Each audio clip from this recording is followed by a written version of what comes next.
Do not settle for the crumbs. You should have the whole cake, the icing, and the cherry on top too. Hello and welcome to episode 21 of The Crumbs. We are joined again by an amazing guest. But before I get to you, Steph, Caro. I'm back. You've been away for 5 months. You are back in the hot seat. How does it feel? I feel a bit lost without my sunglasses. I'm not going to lie. They were like consistent when I was online, but I'm happy to be back. Not so happy to be sat next to you, but that's fine. Okay, hilarious. And let the audience know, when did you come back from USA? About like 6 hours ago or something. And you are so committed to this podcast that you're here today. Committed. Anyway, enough about you. Steph Chiocci is in the studio today. Hello, how are you? Hi, I'm doing a lot better than Caro by the sounds of it. We're That's good to hanging in hear. there. We're hanging in there. Yeah, it's going to be a very fun episode. I can assure you that, both of you. Steph, welcome. How have you been since, the footy season ended, really? Yeah, thanks for having me. Really excited for this. I'm not sure about those photos that are on the screen there, but going really well. I've started a new job since I finished up at the Saints late last year. So I'm now the player development manager with the AFLW program there and still teaching part-time. So sort of business as usual, nothing really exciting to report, just going about my daily life. I got engaged. That's probably the... Congratulations. Thank you. Yeah. Yes, that's pretty big. Yeah, that's actually quite big, actually, come to think of it. So, yeah, something very exciting. Sorry, Dee. But, yeah, other than that, that's pretty much me. Awesome. Well, it's good to hear that you're going so well. Congratulations on the engagement. Thank you. You are well known for your time at Collingwood, one of the biggest football clubs in Australia, obviously. Go the Pies. Okay. Say that. Your journey started long before that. Tell us about your time at Diamond Creek Footy Club. Oh, it's going back a while now. So I started at Diamond Creek in 2006. I was a 17-year-old back then. Unfortunately for me, there wasn't a pathway that there is now for girls to play football. So there wasn't... you could play junior football, obviously, but there wasn't the youth girls competition or a talent pathway into the women's comp. So I was thrown straight into a women's team at the age of 17, and I wasn't very big. I was quite skinny, and thankfully I had a bit of pace and some skill, or else mum and dad wouldn't have let me play. They actually didn't want me to play for many, many years. I begged them for years leading up to that year, and they said, no, you'll break in half. But thankfully, when I was in year 12, they said yes, which is probably disastrous for my studies. But yeah, so I started there in 2006 and played, I think, 12 or so years there. We had some success. We had some not so good times. We lost 6 grand finals to Darebin, who were the powerhouse of the competition. But we did win one against them, and that was in 2012, and that was one of my highlights. And is it true that you won a flag in your first season? I did, yeah. So we won in 2006 in I think it was the North East Conference, as it was called then. So it wasn't quite the premier competition, but it was the one below that. So that was a successful day. I think I kicked 3 or 4 points in the grand final. So yeah, nice. So you got your team over the line, really? Yeah, we won by 5, so I guess I contributed to that. Yeah, exactly. That's a game changer. Right there. Yeah. So that was out at Whitten Oval. Gee, that's a long time ago now. Nice. I've forgotten about that. Speaking of Whitten Oval, you actually played women's footy for the Bulldogs in a few exhibition matches before AFLW. You were their first pick, second overall. You went on to be drafted by Pies and become the inaugural captain of the club. What was it like to captain a club such a prestigious like Collingwood? Yeah, it was a huge responsibility. I remember when I got drafted there, in that draft, I think we drafted something like 8 or something like that captains from local clubs. So we had a lot of leaders coming into the team, which was awesome to learn off different people and their experiences. And I never expected to be voted in as captain. It wasn't something that I set out to do. But when I got the call up and had the conversation, I think it was with Meg Hutchins and the coach Wayne Seekman at the time, I was obviously chuffed and overwhelmed. And there's a lot that comes with being a captain of any sort of team, but to be captain of the biggest club in the land was, pretty overwhelming at times, especially in those early years where we weren't playing very good football. So you take a lot of that on board yourself, and the buck stops with you, I guess. But I learnt a lot in those early years, and it was an absolute honour to captain the side until I made my departure. And to captain a side where, like you mentioned, you drafted eight captains of other clubs, so you must have been pretty pretty chuffed with being a leader of leaders. Was there any pressure with that, or did you feel it was very supportive that you had so many people who were experienced with the game, such as yourself? Yeah, extremely supportive, the girls were. And I think for me, and like I speak about with leadership, is you don't have to tick all the boxes as a leader. I certainly didn't tick every box, and I was really lucky in that I could lean on other players. And, you know, my vice captain at the time, Alicia Eva, who then went on to captain GWS when she moved on. So having her by my side was really beneficial for me. And, you know, her strengths were in certain areas, my strengths were in other areas. And then you have a leadership group as well who really support each other. So like anything, you don't have to be everything to everyone. You just need to lean in on your strengths, and you know, you've got those people around you to pick up the pieces where they need to. And you went from community level to exhibition to AFLW to the Pies all pretty quickly. Was that surreal for you? It was. It seems quickly now, but at the time there was no real talk of AFLW being a thing. The first we heard of that was after that exhibition series. So the exhibition series, I think, was 2013. 13, you're testing me now, but essentially that was just Melbourne and Bulldogs. Yep. And it was the best 40-odd players in the country that went into a mini draft, and the idea was that we could showcase women's football. The Bulldogs and Melbourne had been involved in women's footy for a long time, so it was sort of rewarding them for their support. Led by Debbie Lee and Sue Alberti, who was part of the board at the Bulldogs, who was a wonderful supporter and advocate for our game.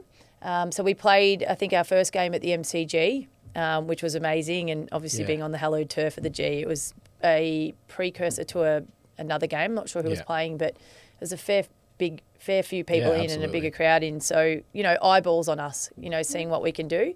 And then there was murmurs of having the AFLW in 2020. So I was like, okay, how old will I be then? Will I still be playing? And fortunately for me and many other players, it was brought forward by Gil McLaughlin to 2017. And it meant that myself and the older sort of generation could have a bit of a run around in the AFLW. That's awesome.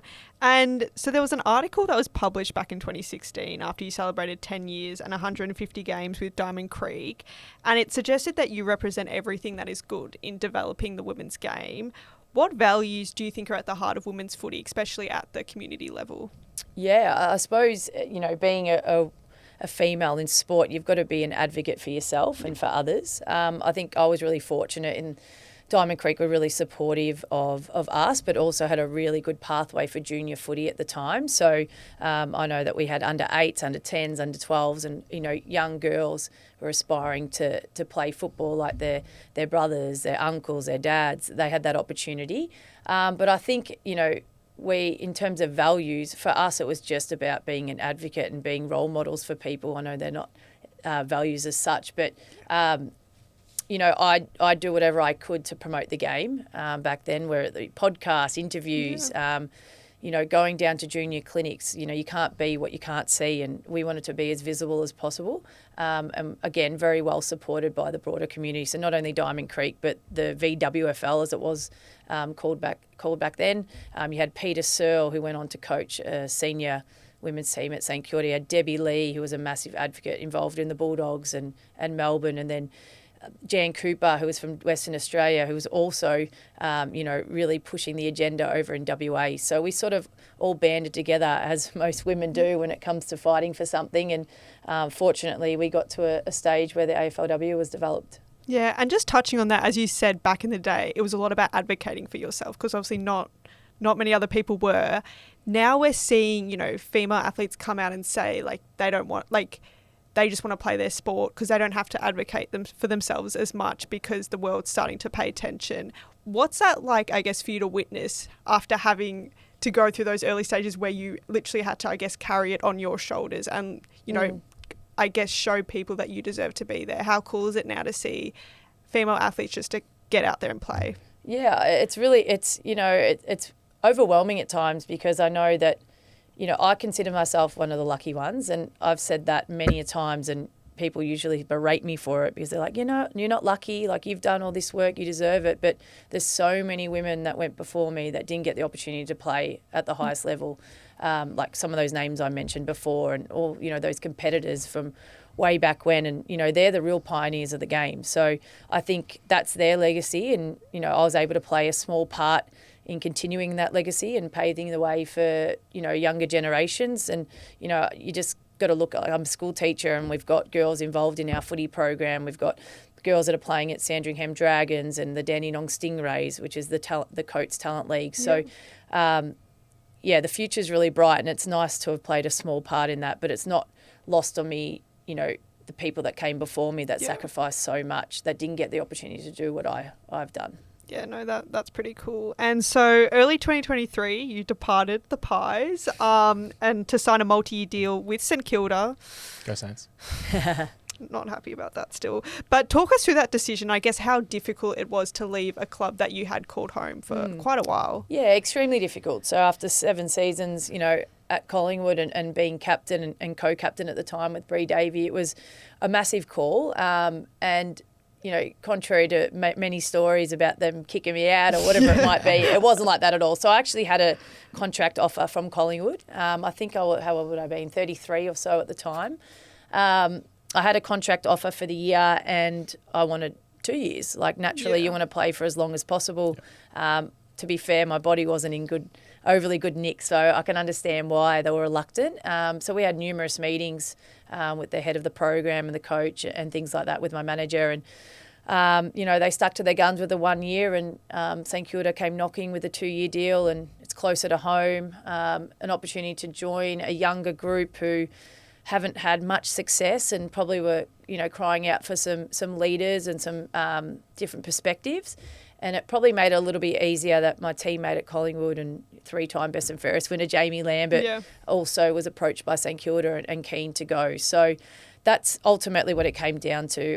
Like I say, it's a business decision, but I just wanted to play footy for as long as possible and give back to another club. Absolutely love my time at Collingwood and don't regret it. I met my fiance at St Kilda, so obviously things happen for a reason, but difficult decision, and I still have so much love for the people at Collingwood, and they're still some of my closest friends. We catch up, every month. There's a core group of us that catch up and head away together annually and things like that. So, big decision, but not one that I regret. And You go. No, you go. I was just going to say, I guess you kind of touched on it, but going from a big club like Collingwood and to a younger club, as you said, like St Kilda, what was that transition like? Was it something that was tough? Like, was it times where you were like, this is just so different? Or was it kind of just like an acceptance of like, I'm playing a different role here, like I'm a leader here, like we're helping grow this club? Like, how was that transition? Yeah, I felt like the pressure was off a little bit. There's something extra and special that comes of being a part of Collingwood, because they are such a big club and, really successful club, I guess. I felt a lot less pressure at St Kilda, and I could see that it was a group that probably needed a little bit more guidance as to what it takes to get to the next level, and I felt like that was a responsibility that I had. But the people are lovely, and I mean, they were all lovely, but they were just crying out for not assistance, but just extra experience, of what it takes to get to the next level. And I really took that on board. And to be fair, I was pretty quiet when I first got down there. So I think they were expecting this, who's this? She's come across as a captain and things like that. But I was actually really quiet, which was really strange for me. And I remember Jamie Lambert was turned to me and goes, "You all right?" I said, yeah, I'm just sort of feeling my way through. And I was voted into the leadership group in my first season at St Kilda, and I was reluctant to accept it. I was just sort of going to go about my business. It doesn't change anything. But that was quite flattering to be voted in by my new peers. And, my role shifted, back to your question. And I knew that I had a responsibility to help guide these players and contribute as best I could. And I hope I did that. I didn't play many games in the end due to an injury, but I think the off-field, and Nick Delceno will tell you, and he says it to me all the time, which is quite nice, but the off-field far outweighed the on-field with my contribution to the club. Which club song's better, just quickly before we move on? They both have their strengths, but I do like the knock knock, who's there, oh when the Saints part. Like, that's a lot of fun. So that puts it ahead of the Pies. Well, I did sing the Collingwood song a lot more than I did the St Kilda song. Good point. They both have their strengths. Well, being that I have been a member of the St Kilda Women's Football Club ever since they were created. I've been there through the ups and downs. I was stoked to see not only you, but Jamie Lambert as well come across from the Pies. I thought you brought a lot of talent, experience, leadership, and I thought you really suited a team like us. Like, we've got some guns like Georgia, Liv, Jessie, for example.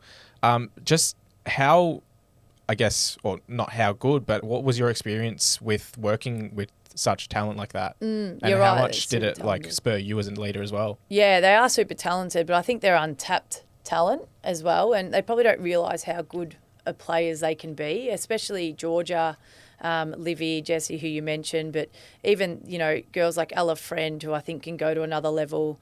We've got Tiana Smith, who came back off her knee reconstruction, and Ash Richards, who is a star, so one to keep an eye on. But yeah, I was really excited by the list when I made the decision to come across, because I could see that there was that really good core group of players that had played together for a couple of years, but just needed to get more experience together. So continuity in the list is huge. I think we signed, after 2023, 24 of the 30 that you could sign going into last season, which is huge. And I can see it now, having taken a step back and being involved in the club and just watching just how they're starting to gel more. There's a real connection piece there, and that just comes with experience and actually spending time together and getting to know each other on a deeper level off the field, but then on the field as well. So yeah, I think that's what's exciting about this St Kilda footy team at the moment, is that there is, you got your leaders and Hannah Priest and Bianca Jacobson, who've been around for a while, and then you've got this young crop of young leaders in particular, like Serene Watson, Georgia Patricios, Tiana Smith, the girls I've mentioned there, who can take this to another level, and I'm pretty excited. Yeah, absolutely. And I was at the game where, unfortunately, you did do your ACL, cutting your career short in the end. Did you end up going out on your own terms, or did you just feel like the body was up? Do you want the truth? Only the truth here. Look, this is a true story. So I was 35 when I did my knee, 34. So unfortunately, I did it at that game. Was it round 6 or 7 Something against? like that, round 6 against Hawthorn. And the few days prior, so I think it was the Thursday or the Tuesday at training, I actually had a chat with our head of the program and the list manager, who offered me an extension for 2025 season, which I was chuffed about. So I was really keen to continue on and extend, and I thought, gee, they're crazy to offer this to me at this age, but I'll take it. So it was a verbal agreement, and then on the Saturday I did my knee. And at the time I was like, that's okay, you get your knee right, and that offer still stands, but I'm a realist. I knew it was going to be a long journey. So obviously I sat out the 2024 season. I wasn't inactive. Like, I was still eligible to play. I just didn't get right. I had so many setbacks, and unfortunately the knee's not great. And then we just had a discussion towards the end of last year, and I was pretty keen to go again this year. But I think once they made the decision and they said, look, it's probably not best, and I sort of came around to that. It was definitely the right call. So yes and no. I'd love to still be playing, but then I watch the girls now and see what they're doing and how they're moving, and I think there's absolutely no way I could do that anymore. So I think I'm content with where it's at. And during that whole process where you realise that your career, which you love playing footy, is coming to an end, what goes through your head, and do you think ahead when that happens? Yeah, you do. I always thought that if I'd done my knee, I'd be miserable, depressed, and probably really bitter if that was to, end my career as such. But it's funny, I wasn't like that. I reckon I cried 3 or 4 times in total over that year, last year. And one was when I just knew it was probably over, because I just wasn't getting to the point that I could get to. And I thought, okay, well, what am I going to do with myself? Like, is this my identity? I think that's the biggest thing. Like, footy has always been, it's Steph the footballer. But I just had to remind myself that, yes, footy's been a massive part of my life, but I'm also a fiancée now. I'm a daughter. I'm an auntie to 2 beautiful nieces. I've got wonderful family and friends, and I'm a teacher. So I've got all these other things going on that really do define me, and footy was just a small part of that. In saying that, I obviously miss it. Like, I wish I could still play, but I think I'm really content, and I never thought I would get to that point. So I think because I've got so many good things upcoming in my life, and things to look forward to, like starting a family, getting married and those sorts of things, I think I'm in a much better place. Yeah. I do want to just touch on that. Once you said that, it reminded me, like, I've heard a lot of athlete stories who they go through a long-term injury or a career-ending injury, and they do have, I guess, that identity crisis because for so long, like, that's all they did. Like, that was how they, I guess, defined everything about themselves. I guess, do you have any advice, like, if there were anyone listening here who may have just gone through, like, you know, a long-term injury or a career-ending injury, like, how do you navigate that, finding your identity outside of you as an athlete? Yeah, it's difficult. And I think I was in a really fortunate position because I'd already had my teaching degree. So I didn't have to worry about study and work. So I knew I always had that part of me to fall back on in terms of employment. And, you know, that's another passion. But I suppose it's just leaning on the people around you.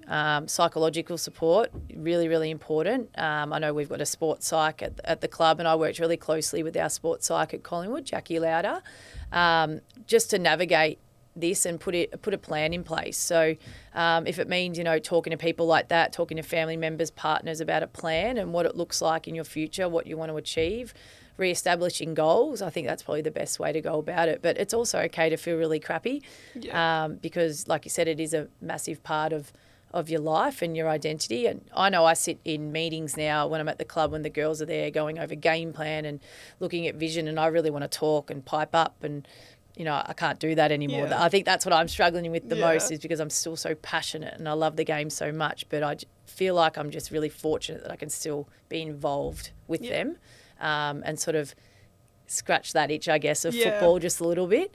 So, just re-establishing goals, have something to look forward to. Like my partner and I we went to Bali in January, went to Fiji in April. Like, I think I had a midlife crisis, just started spending on holidays. But, you know, things like that to look forward to. And, goal setting is probably a big one.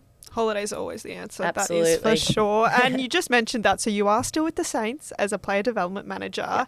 How important, as I guess, is the journey that you've been on as a player in helping to be able to support, you know, the modern women's game and going forward?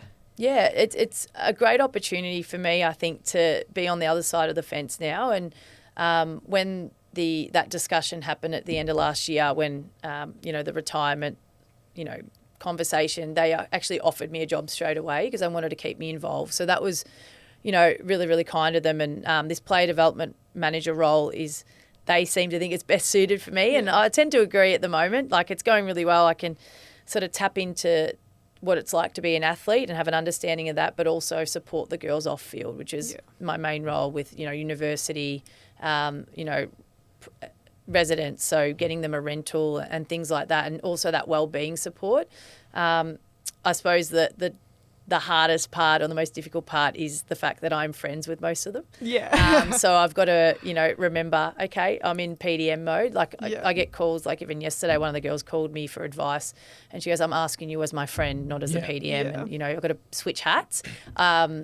That's hard because I love that side of it, like the banter and the relationships. Like, that was me. That was how I led. That is how I built my leadership, was on relationships. So that's probably been the most difficult part, is sort of separating the two. Yeah. But I think I'm in a really fortunate position that I get to combine my two passions of football, my mates, and the footy club, or three passions. Yeah.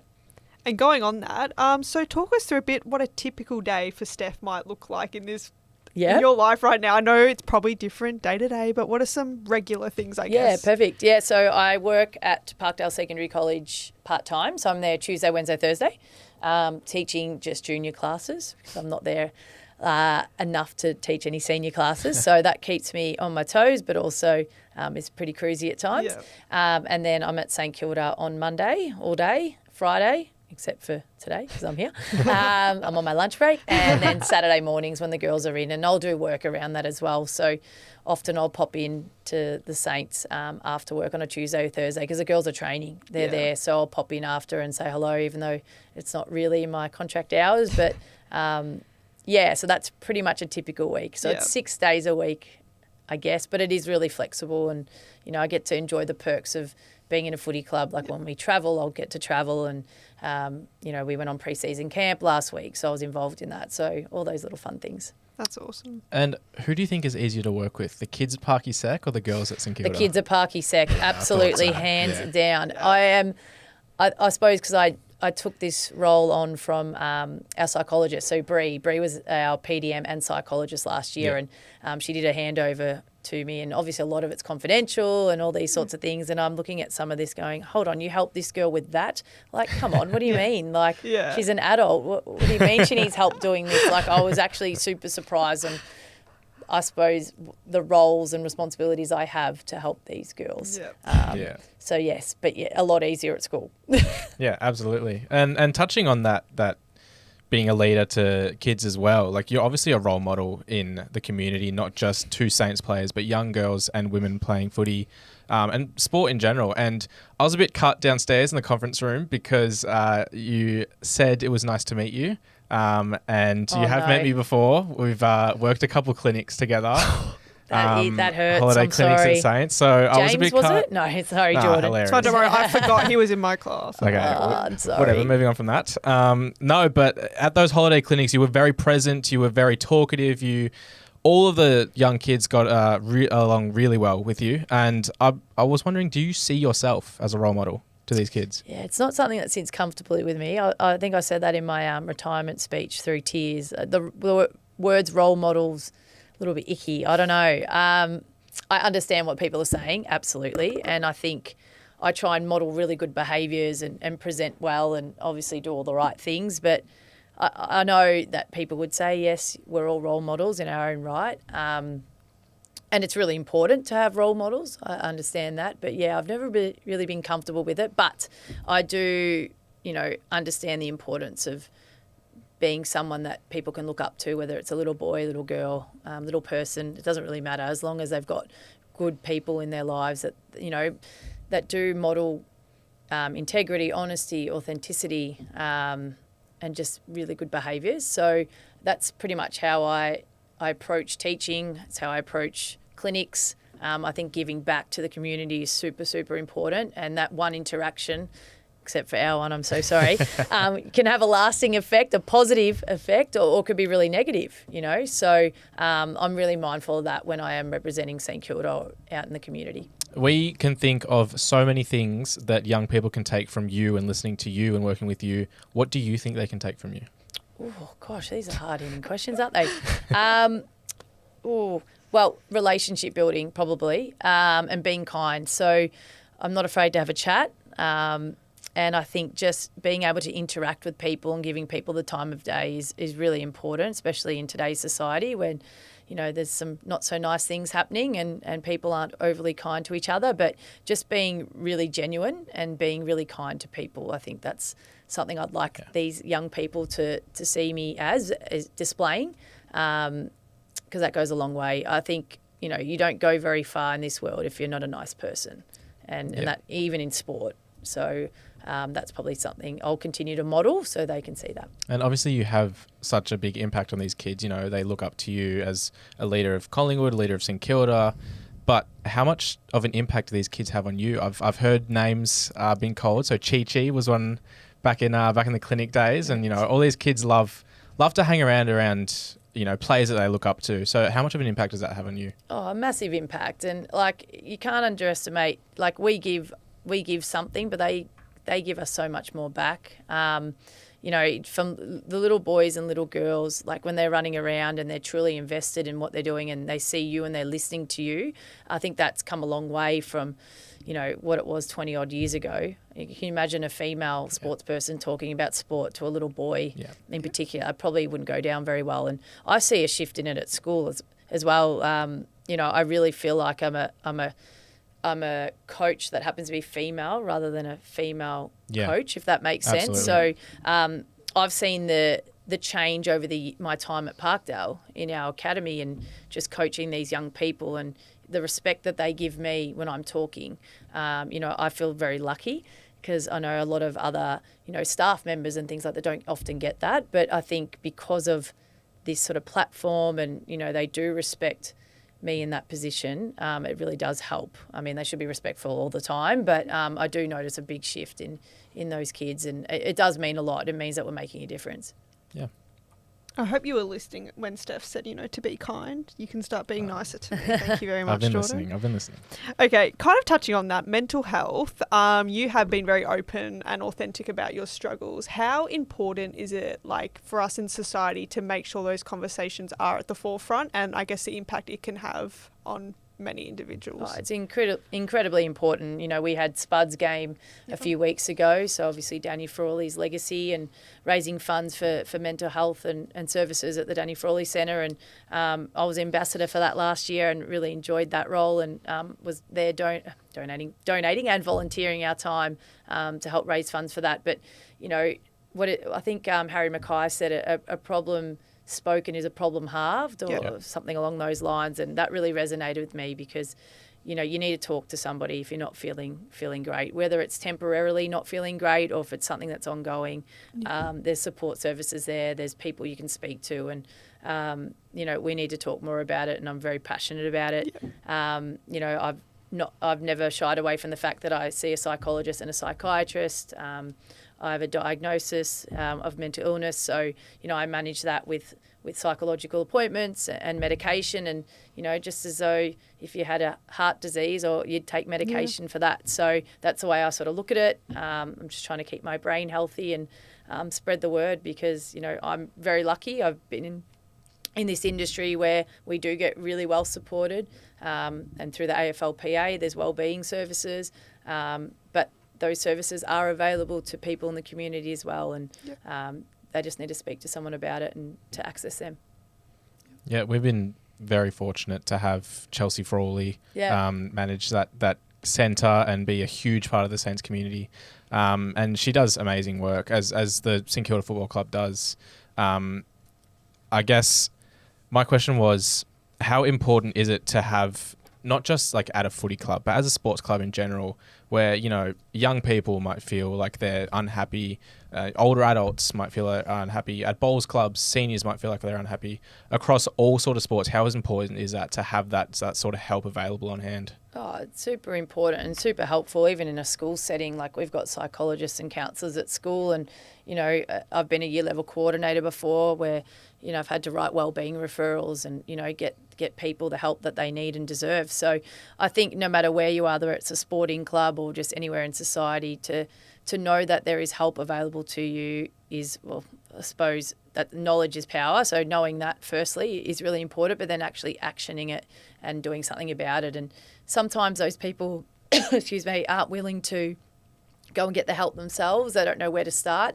And that's where I think the community and people around them play a pivotal role in sort of giving them that nudge, or pointing them in the right direction, or even making phone calls themselves. I've done that in the past for some teammates who weren't, overly comfortable to call the PA's wellbeing services, and you can put in a referral that way. And we're very fortunate in this country where we can get mental health plans through your local GPs and things like that. So super important, and I hope people continue to speak up if they're feeling unwell, or be an upstander if you're someone that sees something happening and see someone upset, flat, not being themselves, to say something or do something about it.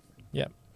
You've been fortunate enough to have a strong career in AFLW, and some girls haven't been as lucky. I've noticed in instances myself where they have an elite season in VFLW. They play really well. They're obviously signed to a AFLW team. Yep. Then they won't play a game in the season and then get delisted.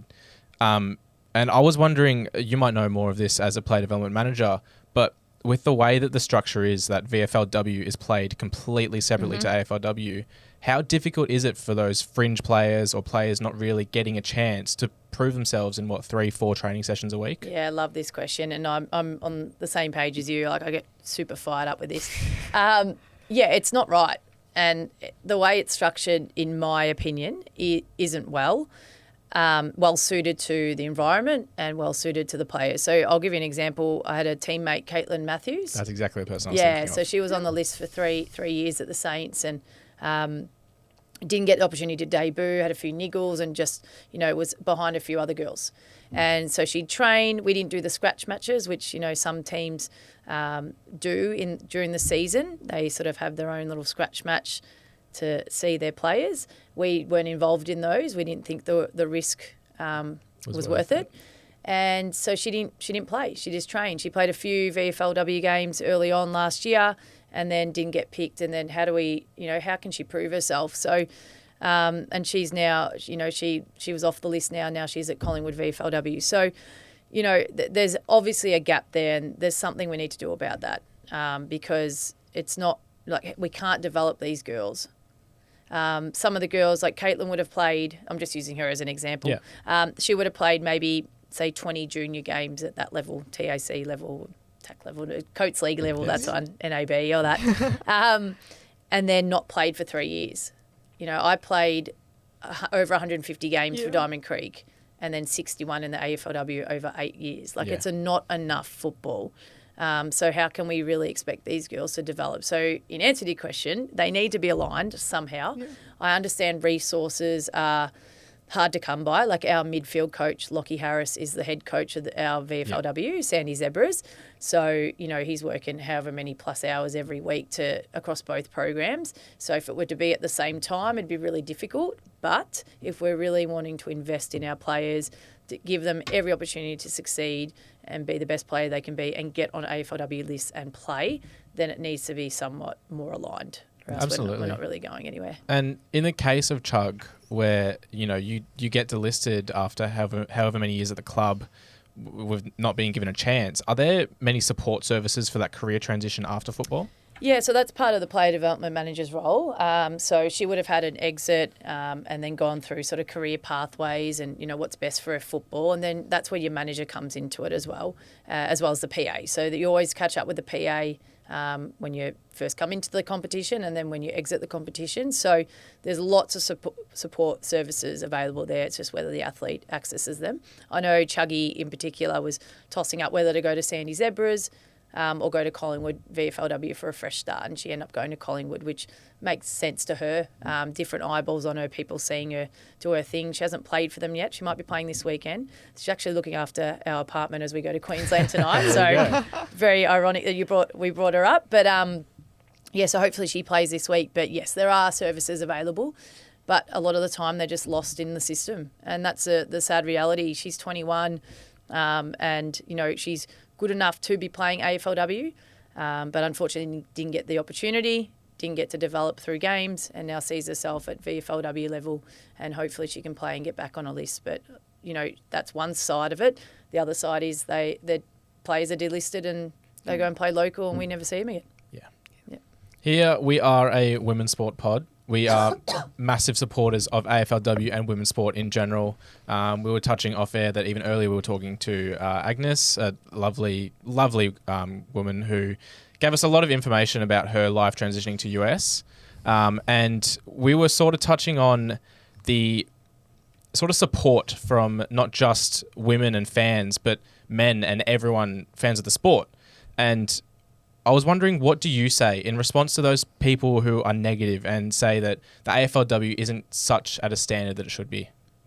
Yeah, you're always going to have naysayers, aren't you? And there's always going to be people that want to put others down, whether it's women's sport, where it's people in leadership. There's always negative comments. We're a growing sport. We're still in our infancy. The AFL's been around for 120 plus years or whatever it is.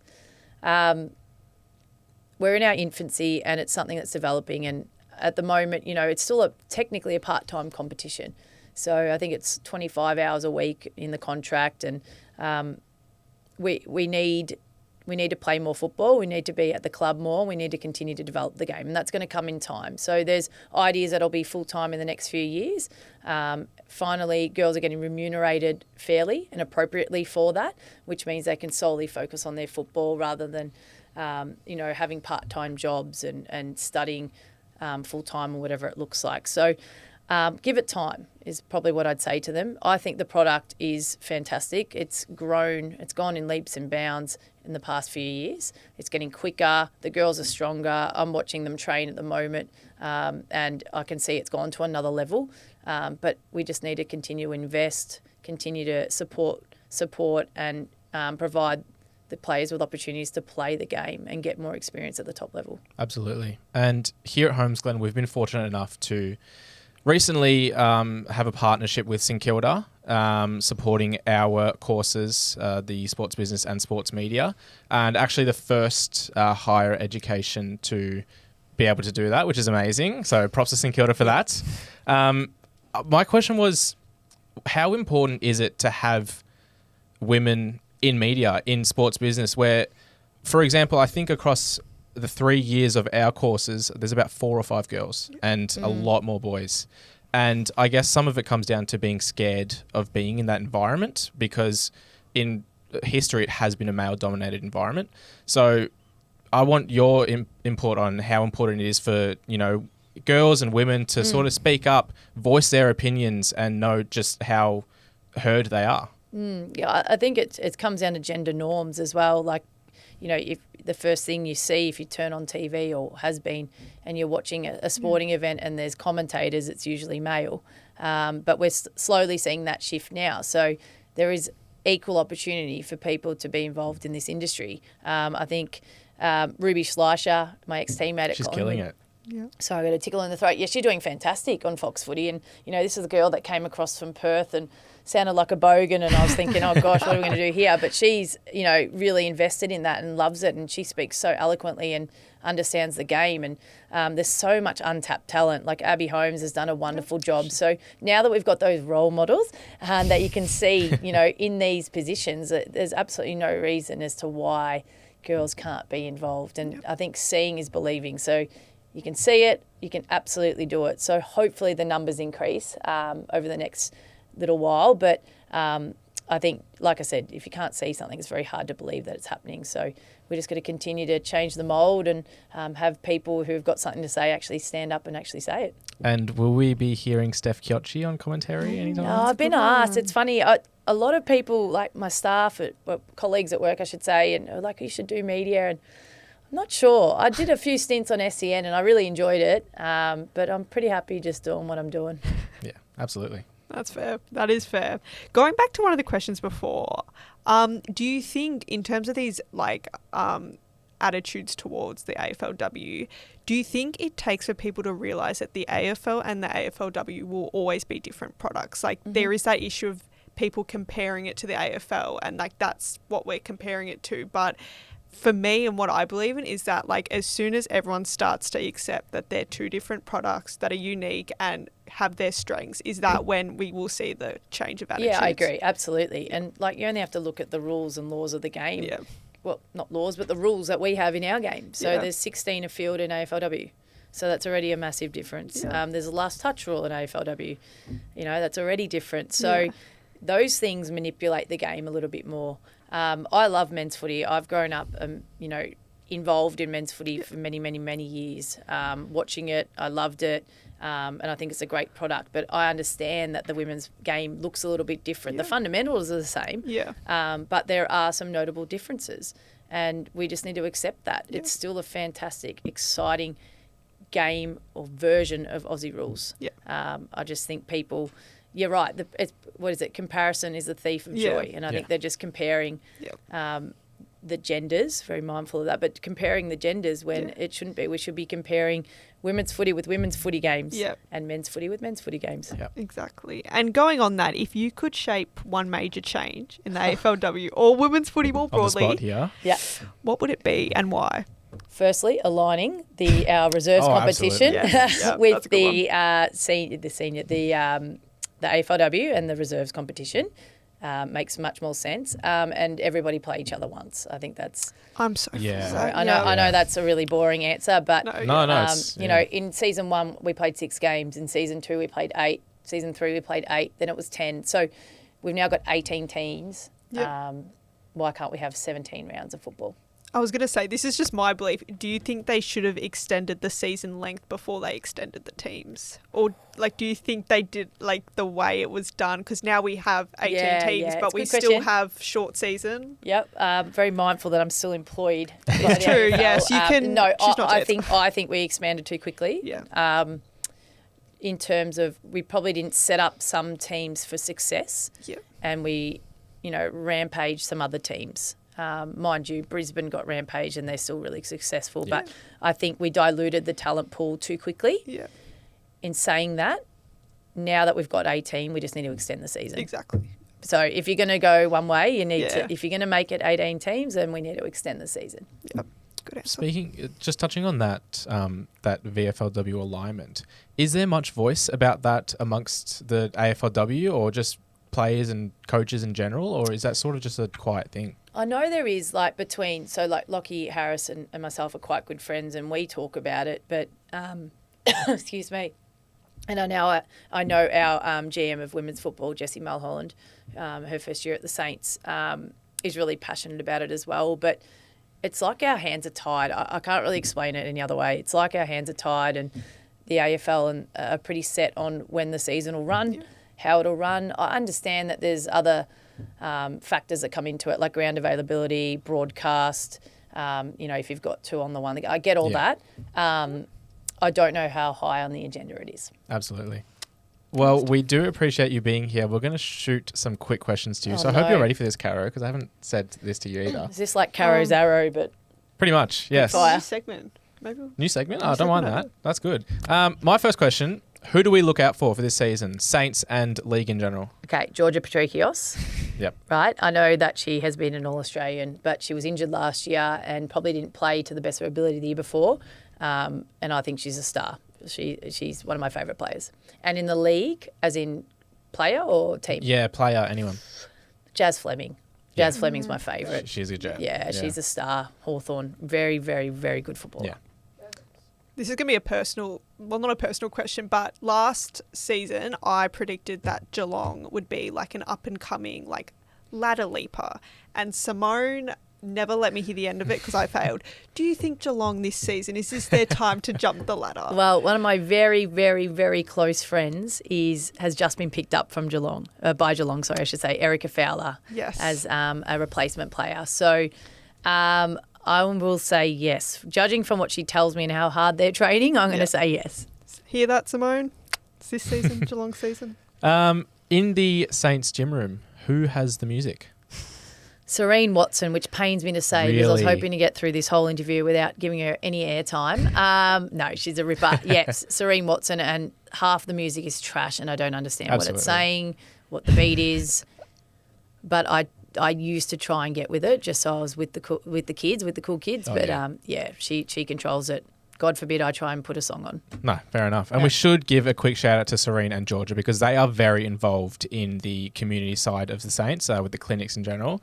And they are amazing people and the kids really do look up to them alongside you as well. So shout out to them. Yeah, they are fantastic and probably future leaders of our club too. Absolutely.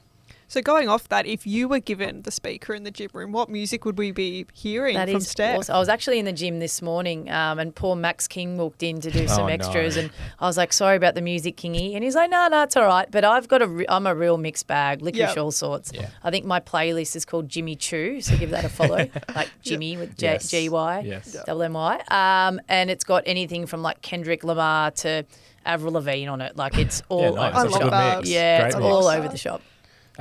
Footy inspiration and just personal inspiration. Oh, wow. That's a great question. All the players that went before me, like the women that didn't get the opportunity, like that's, like I said, never far from my mind when I'm involved in footy and when I was playing.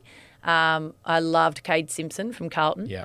I think because he was skinny and wore a long sleeve. So, and I loved the way he went about it off half back. So I tried to play like him, but he's a lot more courageous than I was.